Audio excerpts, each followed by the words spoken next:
My family blamed me for being disabled growing up and said I was faking it so much that I made it real. Hi all. History. I come from an extremely low-income, uneducated, and prejudiced family, basically Midwestern rednecks. I was born with a disability that affects the way I walk.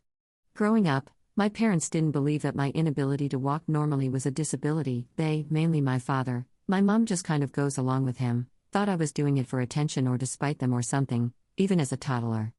Because of this, I was punished for walking the only way I am physically able to.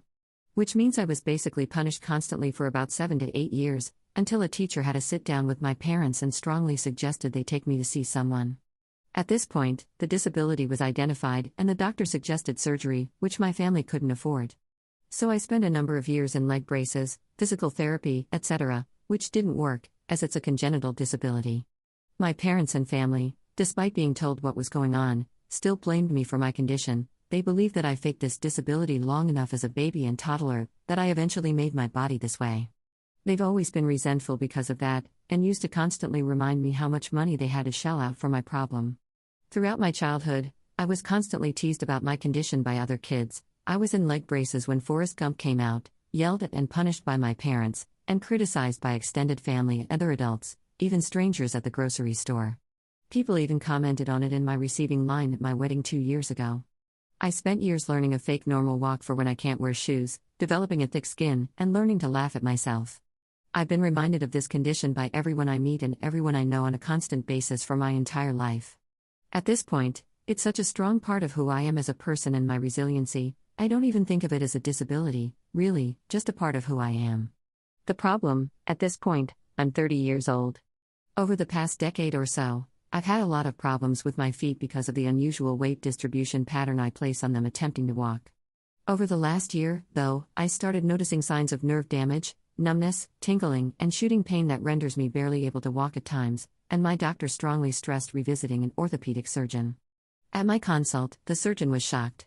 He kept asking me questions with this incredulous look on his face, taking pictures with his phone, and commenting on how surprised he was that I could walk as well as I can at this point. He said it's one of the most severe cases he's ever seen of this particular condition, as most are fixed in childhood via surgery. The imaging of my lower extremities showed tissue damage and nerve impingement, making surgery a necessity at this point. So I scheduled a surgery a couple of months from now. I've had a lot of weird feelings about this since scheduling the surgery. The first pertains to when I'm going to tell my family. For years I have completely avoided any talk of my condition and generally ignore all of the comments made by everyone, still walking like a freak, and the like. I know my parents still believe I did this to myself. Even though I've developed a pretty thick skin to others, I still get emotional thinking about the abuse, shame, and humiliation I suffered at the hands of my parents and family throughout my childhood because of this. I'm afraid that it's all going to boil back to the surface when I tell them and start a fight. We already have a tepid relationship, and I don't want to make it worse. The other weird feeling I have pertains to the idea that I'm fixing something. I know that at this point, it's either surgery or losing the use of my lower legs over the next few years. However, it feels like I'm losing a piece of me. I've spent 30 years telling myself that there's nothing wrong with me. Finally fixing my condition feels like I'm agreeing with everyone, that there was something inherently wrong with me all along. The surgeon said I would have to relearn how to walk, run, jump, etc. I'm excited to know what it feels like to walk on 2 good legs, but at the same time, I start to cry even thinking about changing this part of me forever. It's part of me. It's the way I was made. Fixing it makes it seem like I agree that I was made wrong. I don't know how to make peace with that feeling. /relevant comments. Commenter. You are not selling out. You are getting a medical procedure to make your life continue to be livable. Yes, your life is going to change, and it'll be scary, but it is objectively for the best. Anyone, including your family, who can't accept that is not worth having in your life. Frankly, you are an angel for even keeping your family in your life, as awful as it sounds like they've been to you. You are strong, and you are making the right decision. Commenter 2. I'd recommend that, while you remove this disability from your life, you cut out your horrid family. They honestly shouldn't have a place in it. I would also practice some short phrases like, yeah, and I blame redheads for choosing their hair color. I was born with it, you hick. Wishing it away would do crap all, what next, should I have done voodoo? I think it's time you stop biting your tongue because they don't. Ops response. There is some truth to your last statement. I always tell myself that I do not need to lower myself to another station or let the words and actions of others affect the way I'm going to behave and feel, but I do need to start being more assertive and making others know it's not okay to talk to someone like that. When I was in my preteen years, I got so sick of being made fun of that I slowly changed my personality. I became sarcastic and callous.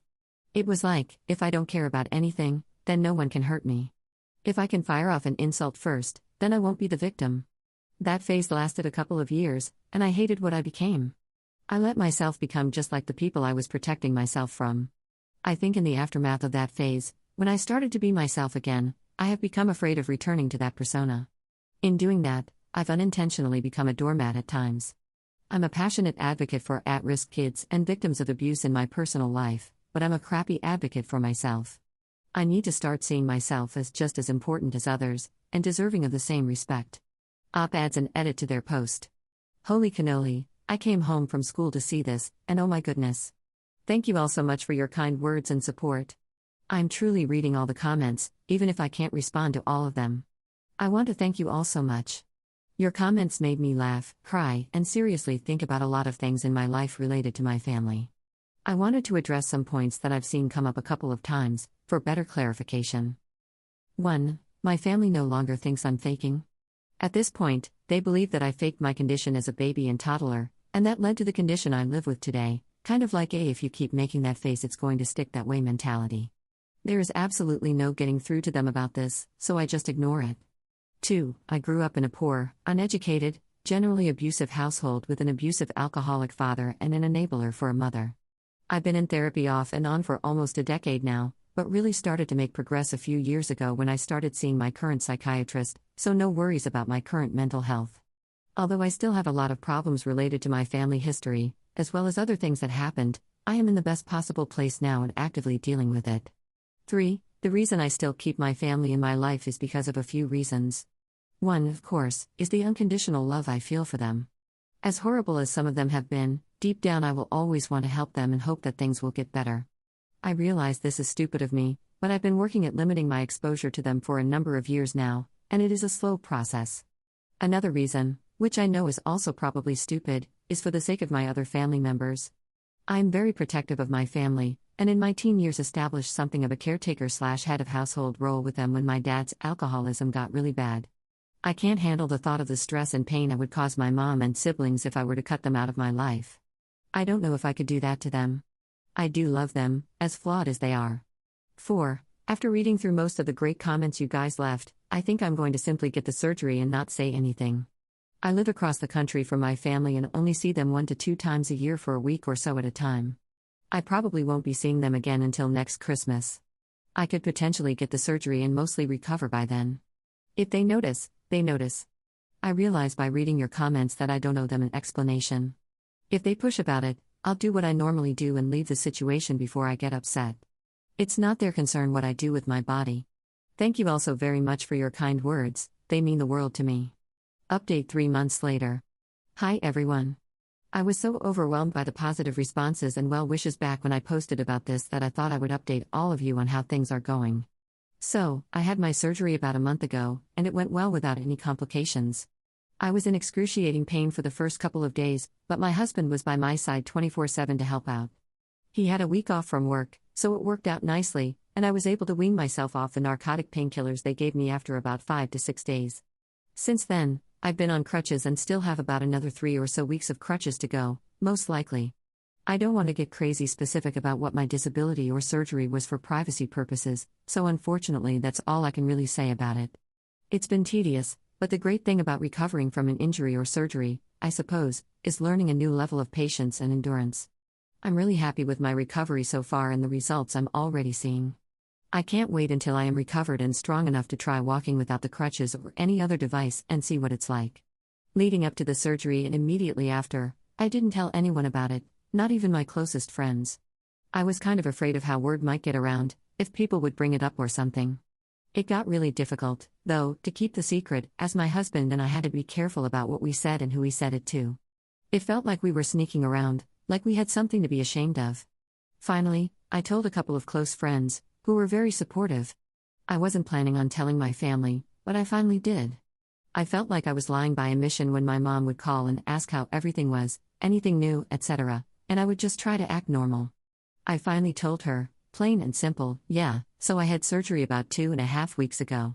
She was pretty shocked, and she seemed genuinely hurt that I hadn't told her, not in what she said, but in her tone. She asked me why I hadn't mentioned anything, and I said that it had always been a very tense subject in the family, and I didn't want to bring it up. I think, somehow, that got through to her. She seemed genuinely regretful of the situation. She was speaking to me with shame in her voice. We didn't talk long, as I was studying, but later that night, I just kind of thought, to hell with it, and made a Facebook post coming out to my friends and other family members and letting them know what I had done.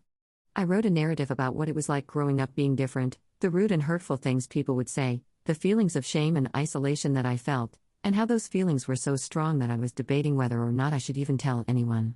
It was a positive post, though, overall, as I tried to remind people that individuals with disabilities shouldn't be treated like outcasts or exhibits. And honestly, I don't have time or room in my heart to feel angry or resentful. I am so hopeful for the future and looking forward to normal mobility. Everyone was incredibly supportive about the post, and my parents called me a bunch of times in the days after.